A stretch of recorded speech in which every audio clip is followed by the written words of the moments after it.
to do. Amazing ladies, so bear with me. I'm going to try to match that energy. But I wanted to start today with a little bit of a story about one of the first speaking engagements that I ever did. And it was during a chaotic time in my life because I was moving and all of my stuff was packed up in boxes.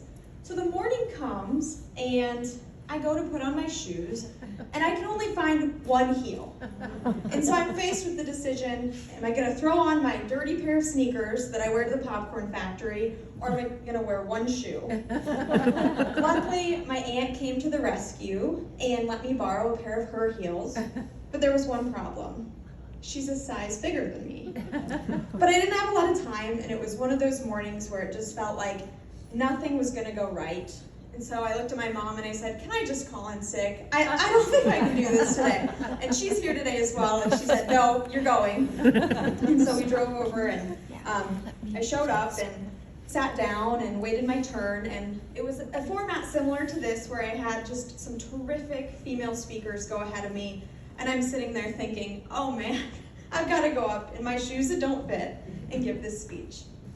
So my time comes, and I kind of waddle my way up to the stage, and I get up there, and I give my talk, and I'm really happy that I did, because that talk led to me booking my next talk, which led to more talks, and sent me on a year of being able to go to some really cool places and share my story and meet just terrific people. And so why am I telling you this today? Well, first, I was hoping we could break the ice a little bit with a little bit of a laugh, but second, because in my life, I've often had to wear shoes that are a little too big for me, and I think it's great. For example, when I was 9 years old, I came home from school one day with a fantastic idea. I told my parents, you know what's really missing from the news? A kid's perspective. So I actually called up KCRG, and funny enough, I'm sitting at their table today. I didn't have quite as good of luck as Sarah, because you guys told me, hey, this is a great idea, but maybe come back in a couple years. So I said, mental note, I'm gonna check back when I'm 11.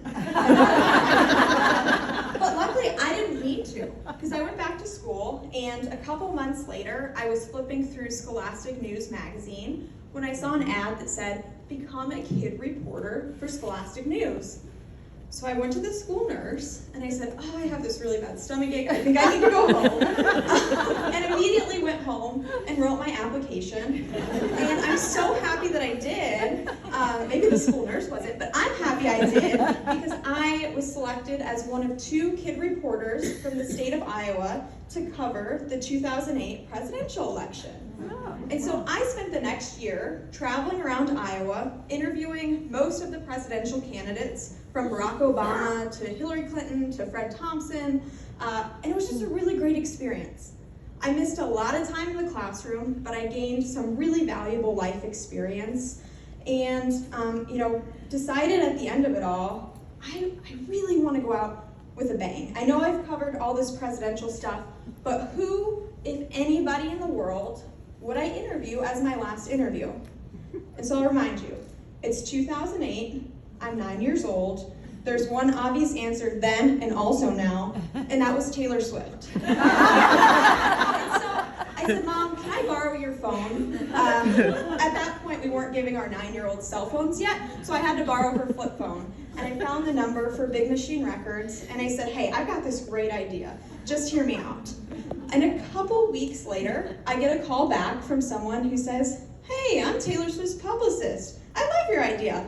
Why don't we set up 15 minutes for you when Taylor is performing in Cedar Rapids? She was doing a concert and ended up donating a lot of money to the city following the 2008 flood. So I said, perfect. Well, that 15-minute sit down turned into 45 minutes on Taylor Swift's tour bus with me and my mom hanging out with her and her mom talking about Cracker Barrel. Basically, that was the best day of my life, and really the point, I think, at which I peaked, and I've tried hard to get back there ever since. So after that, it's like, okay, there's nowhere else to go. Like, my reporting career is at the top, so I decided to table that for a little bit and become an entrepreneur. I've grown up around in a family that had a lot of their own businesses and had seen people build things and said, I really want to try that too. And in fact, I've grown up since about the age of 6 years old, working on my grandpa's vegetable farm, helping pick vegetables and work in the little roadside stand that's just off of Highway 30. It's a little red building. Some of you might have seen it. I said, what can I do that would be my own business? And the summer after my 8th grade year, the opportunity presented itself when I heard the Nubo City Market was opening. And my family and I got to talking, and we found out they were looking for someone to come in and do ice cream and popcorn within the market. And my brother and I got together and said, why couldn't we do this? So we told our parents, we really want to do this. And we pitched it to market staff, and they went for it. And so a month after I started high school, I opened a business.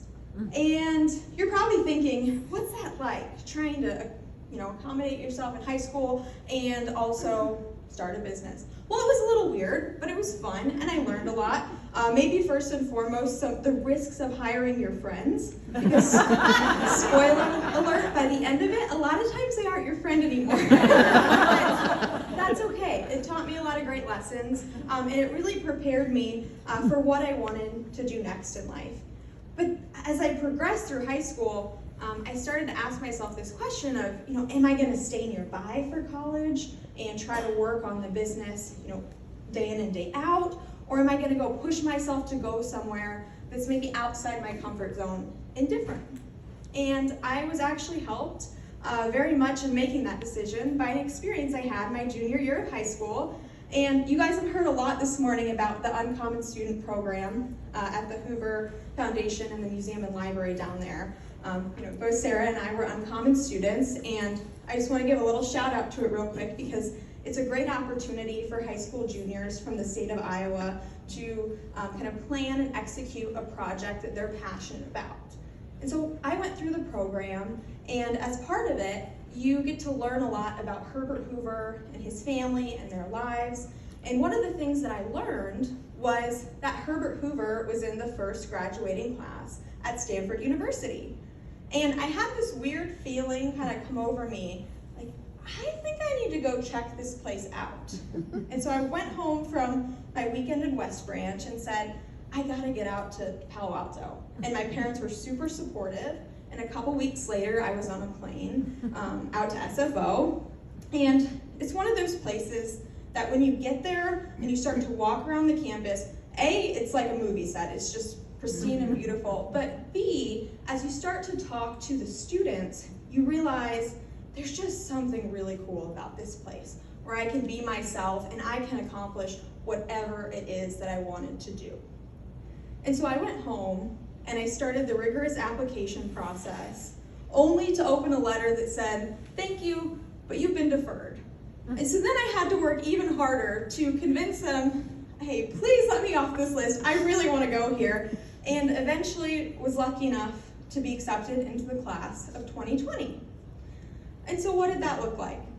Well, it was a beautiful, chaotic 4 years. I went out to California and tried to work on running a business from thousands of miles away. And the business had begun to look a little bit different than the way we started.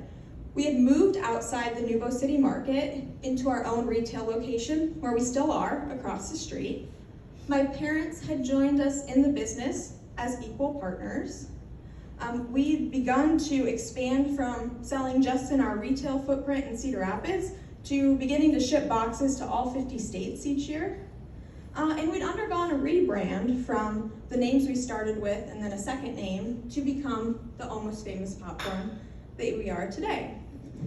And so again, it was beautifully chaotic. I was doing as much as I could remotely, making a lot of trips back and forth home, and sometimes there was times I wanted to be home and couldn't. I remember early in my freshman year, there was worries that the Nubo area was going to flood again, and so my whole family was moving out all of our equipment from within our retail location, and I was stuck in my dorm room crying because I couldn't be there. So it was interesting. But equally as beautifully and chaotic as those 4 years were, was my graduation when in June of 2020, I didn't get to walk across the stage, but instead got to graduate from my bedroom here in Cedar Rapids. And I was faced with the choice again of, okay, now in this uncertain world, what am I gonna do next? And I had a couple options. First, I could just come back into the business full time, which sounded really exciting, but I also knew that I had a lot of opportunity to grow by going and working for somebody else and experiencing what that was like. Two, I could take a job that made sense for my major, which was international relations, and some of the experiences that I'd had through college. Or three, I could take a job as a software engineer, even though I had no technical experience whatsoever. So does anybody want to guess which one I did? Well, I chose the one that scared me most, and I decided to become a software engineer at an industrial supply company in the suburbs of Chicago. And for some context, part of the reason I chose that one was because when I was at Stanford, which is a very heavily computer science focused school, I had always wanted to learn to code, but I was always too intimidated to take the classes and kind of just let myself get in the way and doubt myself and say, that's just not for me. And so this was my opportunity, I thought, to redeem myself and say, you can do this and you can scare yourself and do it anyway. Well, talking about shoes being too big, they felt real big real quick when on the first day of my job, I had to call tech support because I couldn't even figure out how to turn my computer on. But luckily it got better, and I went from not knowing how to code at all to being able to do so in 6 different languages. I made all kinds of new friends, got to gain a new perspective on what it was like to work with people who thought differently than me, and overall just had a great time. And I loved it. And probably would still be doing it, but all along, while I was working that full-time job, I was also working full-time within the business. And I learned a valuable lesson that Alyssa hinted out earlier, that just because you can do it all doesn't always mean you should do it all, or that you have to do it all. And so I made the choice, and in February of 2022, I came back into our business full-time as our CEO on the same day that we closed on an acquisition of another long-standing Iowa popcorn company that doubled the size of our business. And that's been a chaotically beautiful journey ever since as well. We've had some great opportunities since then. We've expanded in a factory space from 1/4 of a building to 1/2 a building to a whole building. Now we operate as 2 brands since the acquisition. We have Almost Famous Popcorn as well as Cedar Creek Popcorn. And our popcorn has gotten to go some really cool places, from the christening of the USS Iowa nuclear submarine to a commercial with Caitlin Clark. And yes, I said Caitlin Clark. Pretty cool. So it's been a wild ride.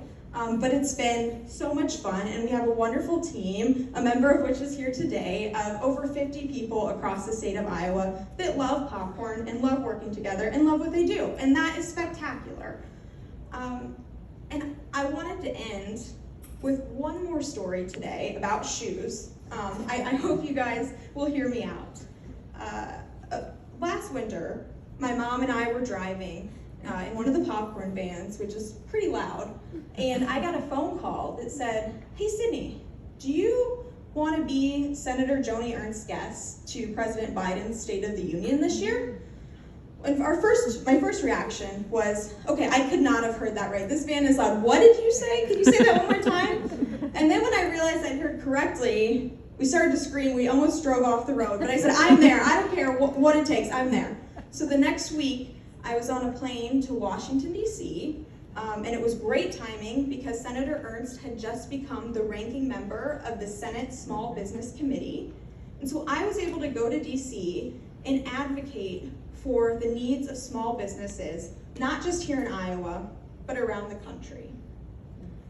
However, in typical Sydney fashion, I packed a pair of heels that was just a little bit too big. And I had to walk back and forth across the US Capitol all day. And so by the end of that great day, my feet were bleeding from blisters. And so I'm walking out, shoes in my hand, kind of limping my way to my Uber, and I get stopped by a Capitol police officer holding a machine gun. He says, "Ma'am, are you okay?" And I said, "Okay? That's fantastic." Because sometimes in life, when you wear shoes that are too big, you're gonna get blisters along the way. But the places that those shoes will take you are beyond your wildest expectations. And so today I encourage you never to let anyone tell you you are too young, too old, too this or too that to follow your dreams, because you're not. You have to decide, and then you can do it.